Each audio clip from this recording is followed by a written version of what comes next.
नमस्कार दोस्तों, मेरे YouTube चैनल पे आपका स्वागत है। मेरा नाम है डॉक्टर मयूर पाय और मैं एक इनफर्टिलिटी एंड IVF स्पेशलिस्ट हूँ गोवा, इंडिया में।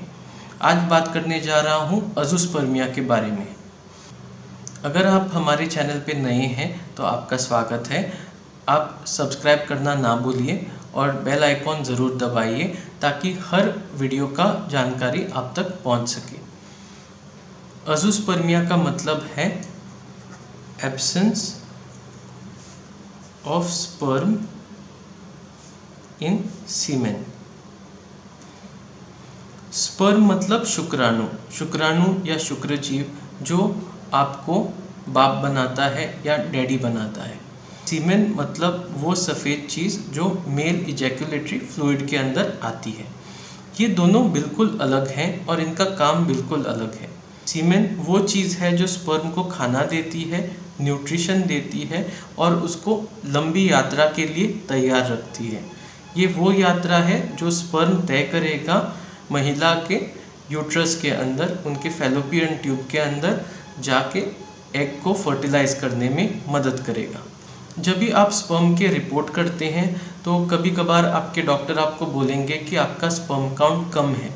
इसका टेक्निकल टर्म है ओलिगोस्पर्मिया। ओलिगोस्पर्मिया और अज़ोस्पर्मिया बिल्कुल अलग है। ओलिगोस्पर्मिया में स्पर्म कम रहते हैं पर अज़ोस्पर्मिया में आपके स्पर्म शून्य मतलब ज़ीरो रहते हैं। आइए जाने स्पर्म कैसे पैदा होते हैं और इसका अज़ोस्पर्मिया से क्या लेना है। हर मर्द के पेट के अंदर टेस्टिस नाम की 2 ऑर्गन्स रहते हैं। टेस्टिस ये ऑर्गन रहता है जहाँ पे स्पर्म की पैदाइश होती है। आप टेस्टिस को स्पर्म के फैक्ट्री भी कह सकते हैं। स्पर्म जैसे ही तैयार होता है वो यहाँ पे एपिडिडाइमिस नाम के एक जगह में स्टोरेज होती है उसकी। इसके बाद एक ट्यूब के द्वारा जो बहुत छोटी सी नली रहती है, ये नली के द्वारा वो पेनिस तक, जो लिंग भी कहलाया जाता है, उस तक जाती है। अज़ोस्पर्मिया 2 कारण की वजह से हो सकता है। एक है कि टेस्टिस स्पर्म नहीं बना रही है या आपके ये नली में कोई ऑब्स्ट्रक्शन है या ब्लॉक है। इसमें कई सारी बीमारियां आती है। कभी कभार हार्मोन की वजह से आपके टेस्टिस स्पर्म नहीं बनाते हैं। कभी कभार इन्फेक्शन जो एक्टिव रह सकता है या कोई पुराना इन्फेक्शन जो आपके टेस्टिस को बेजान बनाया है, इसकी वजह से आपके टेस्टिस स्पर्म नहीं पैदा कर पा रहे हैं। या कोई सर्जरी जो बचपन में की जा सकती है, उसकी वजह से आपकी नली में कोई ब्लॉक है या आप में फैमिली प्लानिंग प्रोसीजर या वज़ेक्टोमी किया गया है जिसमें ये नली को काटा जाता है।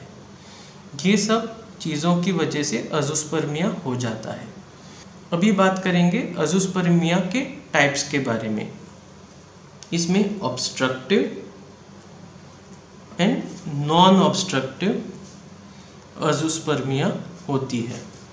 ऑब्स्ट्रक्टिव मतलब यहाँ पे आपके नली में बंद है पर टेस्टिस जो है वो स्पर्म पैदा कर रहा है।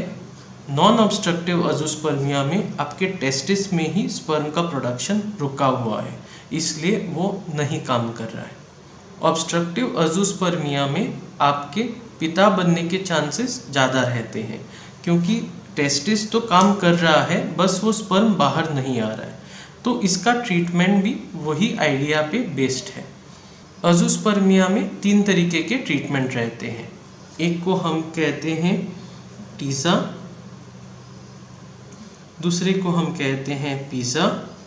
इन दोनों टेक्निक में स्पर्म एपिडिडाइमिस से लिया जाता है और एक नई टेक्निक है जिसको हम माइक्रो टीसे भी कहते हैं। माइक्रो टीसी में एक छोटे से ऑपरेशन के द्वारा टेस्टिस का एक छोटा सा टुकड़ा निकाला जाता है।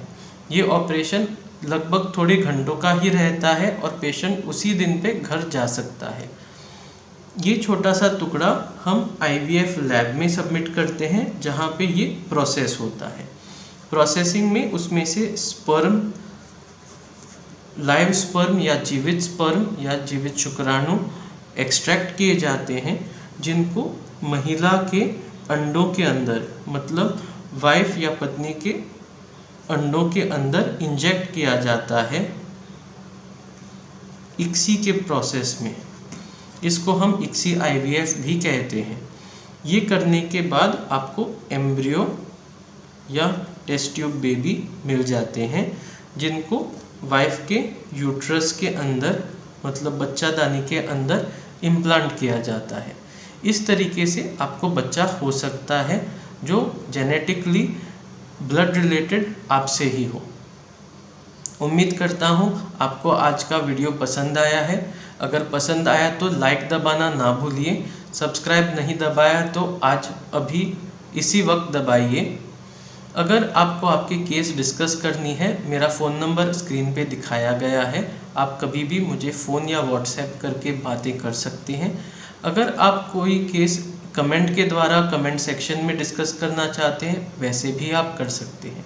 पूरा वीडियो देखने के लिए शुक्रिया। फिर मिलता हूँ और कोई वीडियो में। धन्यवाद।